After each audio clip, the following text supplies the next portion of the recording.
Hello student, एक बार फिर से आपका स्वागत है हमारे यूट्यूब प्लेटफॉर्म पे और मेरा नाम है अंकित तिवारी।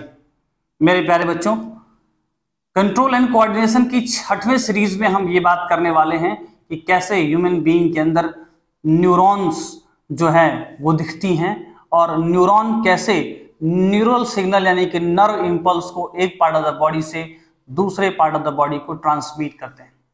इस बात को समझने से पहले एक चीज का एग्जाम्पल से समझने की कोशिश करते हैं। जैसे हमारे घर में स्विच बोर्ड होता है, तो स्विच बोर्ड क्या करता है, फैन के साथ कनेक्टेड होता है। फैन और स्विच बोर्ड के बीच में कनेक्शन कौन रखता है? वायर। तो स्विच बोर्ड को अपना ब्रेन समझिए, पैर, हाथ या ऑर्गन को अपना फैन, कूलर, फ्रिज यानी इलेक्ट्रिकल अप्लायंस समझिए, और जो वायर हैं उन्हें आप न्यूरॉन समझिए। एग्जाम में बड़ा प्यारा सा क्वेश्चन पूछा जाता है कि draw the level diagram of neuron and explain the phenomena of nerve impulse. तो ये लास्ट वीडियो होगा इस चैप्टर के बारे में। आइए समझने की कोशिश करते हैं और बनाते हैं न्यूरॉन्स का स्ट्रक्चर। बातें कभी ना तू भूलना, ओए तेरे खातिर है जी रहा, जाए तू कहीं भी ये सोचना, ओए तेरे खातिर है जी रहा। तू जहाँ जाए महफूज हो, दिल मेरा मांगे बस ये दुआ, बातें कभी ना तू भूलना, कोई तेरे खातिर है जी रहा।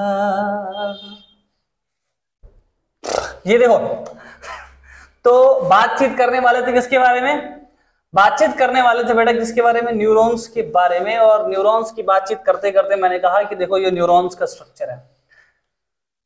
उसमें से इस वाले हिस्से को क्या बोलते हैं? इस वाले हिस्से को डेंड्राइट्स बोलते हैं। क्या बोलते हैं बेटा? डेंड्राइट बोलते हैं।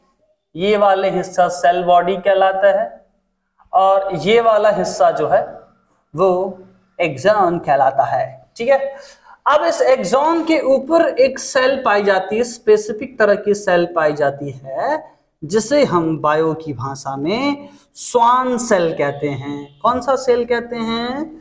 स्वान सेल कहते हैं। अब स्वान सेल का काम क्या है? स्वान सेल का काम है माइलिन शीथ बनाना। क्या बनाना? माइलिन शीथ बनाना। क्या बनाना बेटा? स्वान सेल का काम होता है माइलिन शीथ बनाना। तो अब हमारे बॉडी में दो तरह की न्यूरॉन होती हैं माइलिन शीथ के आधार पे। कितने तरह की न्यूरॉन्स होती हैं? दो तरह की। एक ऐसी न्यूरॉन जिसके ऊपर माइलिन शीथ पाया जाता है और एक ऐसी न्यूरॉन जिसके ऊपर माइलिन शीथ नहीं पाया जाता है। स्वान सेल सभी न्यूरॉन्स के ऊपर होती हैं, बट कुछ न्यूरॉन्स के ऊपर वो क्या करती है बेटा? माइलिन शीथ बनाती हैं और कुछ पे माइलिन शीथ नहीं बनाती हैं। काम क्या होता है माइलिन शीथ का? जैसे हमारे घर में जो वायर का कनेक्शन होता है उसके ऊपर एक इंसुलेशन प्लास्टिक की होती है, लेकिन बाहर जो 11,000 वोल्टेज की करंट आती है उस पे कोई कपड़ा नहीं होता है, वो नंगा होता है, कोई कवरिंग नहीं होती। तो वैसे ही क्या है, हमारे बॉडी में न्यूरॉन भी कुछ उसी तरह से हैं। एक ऐसी न्यूरॉन जिसके ऊपर माइलिन शीथ नहीं पाया जाता है, हाँ स्वान सेल सब में पाया जाएगा। तो एक ऐसी न्यूरॉन जिसमें माइलिन शीथ नहीं पाया जाता है और दूसरी जिसमें माइलिन शीथ पाया जाता है। लेकिन एक सबसे इंपॉर्टेंट बात जो समझने की जरूरत है कि माइलिन शीथ का काम क्या है बेटा? तो myelin sheath is a insulation that will prevents the axon to leakage of ion, यानी एक्सॉन से आयन के लीकेज को क्या करता है? कम करता है। ठीक है, ओके। यहां जो सिग्नल होता है एक्सॉन के क्रॉस, उसमें न्यूरल सिग्नल में इलेक्ट्रिकल ट्रांसमिशन होता है और इलेक्ट्रिकल ट्रांसमिशन के लिए जो आयन रिस्पॉन्सिबल होते हैं उनका नाम है सोडियम एंड पोटेशियम आयन। इतना जानते हैं तो क्लास 10th लेवल बहुत जानते हैं। 11th-12th की वीडियोस में और इसके बारे में डिटेल में जाएंगे। ठीक है, ये जो जगह होता है उसको बोलते हैं नोड ऑफ रैनवियर। क्या बोलते हैं बेटा? नोड ऑफ रैनवियर, जहां से कि नर्व इंपल्स उछल उछल के चलता है। ठीक है, नोड ऑफ रैनवियर से नर्व इंपल्स क्या करता है? उछल उछल के चलता है। तो सेल बॉडी हो गई, डेंड्राइट्स हो गया, एक्सॉन हो गया, इसको नोड ऑफ रैनवियर कह रहे थे। जो स्वान सेल है वो स्वान सेल क्या करती है बेटा? माइलिन शीथ बनाती है। माइलिन शीथ एक्सॉन के क्रॉस एक इंसुलेशन है जो उसमें पाए जाने वाले आयंस के लीकेज से बचाता है। इस आधार पे माइलिन शीथ है कि नहीं, न्यूरॉन को दो भागों में बांटा जाता है। एक होती है क्रेनियल एंड स्पाइनल नर्व। तो क्रेनियल और स्पाइनल नर्व यानी कह सकते हैं एक तरह का वायर है। जैसे दो तरह का वायर हमारे जीवन में है। एक वायर क्या है? घर में सप्लाई कर रहा है तो उसके ऊपर एक कोटिंग पाई जा रही है, इंसुलेशन पाया जा रहा है, जबकि जो बाहर से जो वायर आता है उसके ऊपर कोई इंसुलेशन नहीं पाई जाती है। वैसे ही हमारे बॉडी में एक क्रेनियल नर्व है और एक स्पाइनल नर्व है जो कि माइलिनेटेड होती है।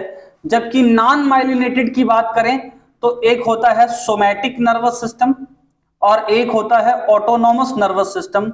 सोमैटिक नर्वस सिस्टम और ऑटोनॉमस नर्वस सिस्टम को कंट्रोल करने वाली जो न्यूरॉन्स होती हैं बच्चों, उसके ऊपर माइलिन शीथ की कवरिंग नहीं पाई जाती है। ठीक है, तो ये सारी कहानी किससे रिलेटेड रही? ये कहानी रिलेटेड रही न्यूरॉन के स्ट्रक्चर से। अब सिग्नल कैसे ट्रांसमिट होता है, इस बात को पहले तो न्यूरॉन्स के स्ट्रक्चर को और आसानी से समझने की कोशिश करते हैं।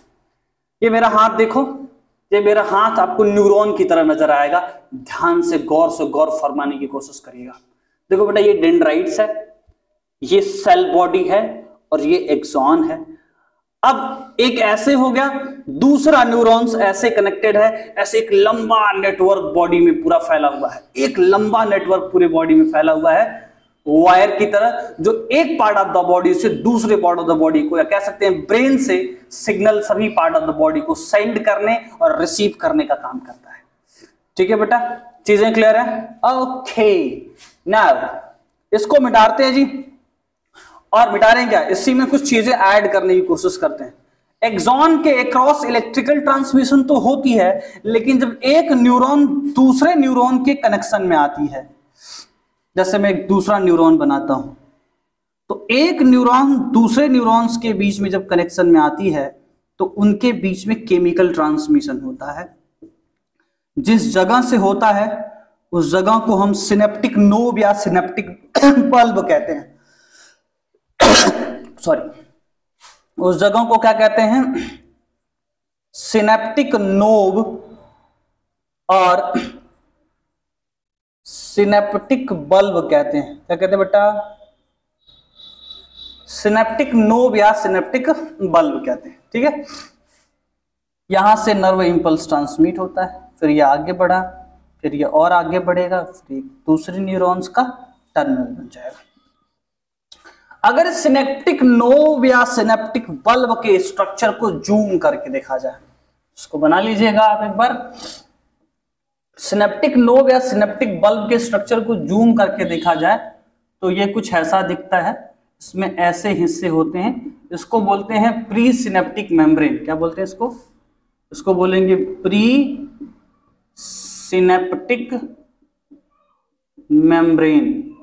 ठीक है, क्या बोलेंगे बेटा? Pre synaptic membrane. ये जो है ये इस वाले देख रहे ना, इसको बोलेंगे पोस्ट सिनेप्टिक मेम्ब्रेन। ठीक है, और पोस्ट सिनेप्टिक मेम्ब्रेन से दूसरे न्यूरॉन्स के डेंड्राइट्स क्या होते हैं? जुड़ते हैं और इसी तरह से लंबा चेन बनाता है। यहां पाया जाता है सिनेप्टिक क्लेफ्ट। क्या पाया जाता है? इस हिस्से को बोलते हैं सिनेप्टिक क्लेफ्ट। Synaptic cleft. ठीक है, CLEFT। ठीक है, और जो दिख रहा है सिनेप्टिक नोब, यहां से एक केमिकल बनता है, एक न्यूरोट्रांसमीटर बनता है जिसका नाम है एसिटिलकोलाइन।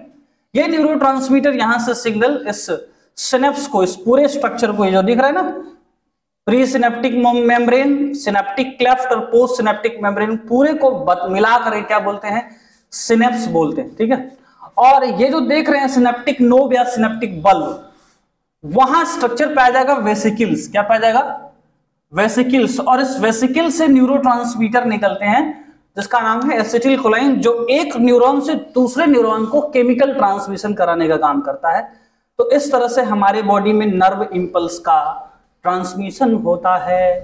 तो एक बार फिर से समझने की जरूरत है, this is all about what, all about the level diagram of neuron and what nerve impulse transmission. Simple सी बात मैंने समझाया, क्या समझाया कि भैया ये पूरा न्यूरॉन का स्ट्रक्चर है और एक न्यूरॉन दूसरे न्यूरॉन से केमिकल ट्रांसमिशन से नर्व इंपल्स को ट्रांसमिट करती हैं, लेकिन न्यूरॉन के अंदर जो एक्सॉन है उसमें कैसे नर्व इंपल्स ट्रांसमिट होता है, इलेक्ट्रिकल ट्रांसमिट होता है। एक अगर न्यूरॉन के स्ट्रक्चर को देखा जाए तो ये अंकित तिवारी के हाथ की तरह, ये एक्सॉन, सेल बॉडी, डेंड्राइट, इस तरह से। इस वीडियो में सिर्फ इतना ही, फिर मिलते हैं एक नई शुरुआत, नई दिशा और नए जोशो जुनून के साथ अगली वीडियो में। तब तक के लिए टाटा बाय बाय।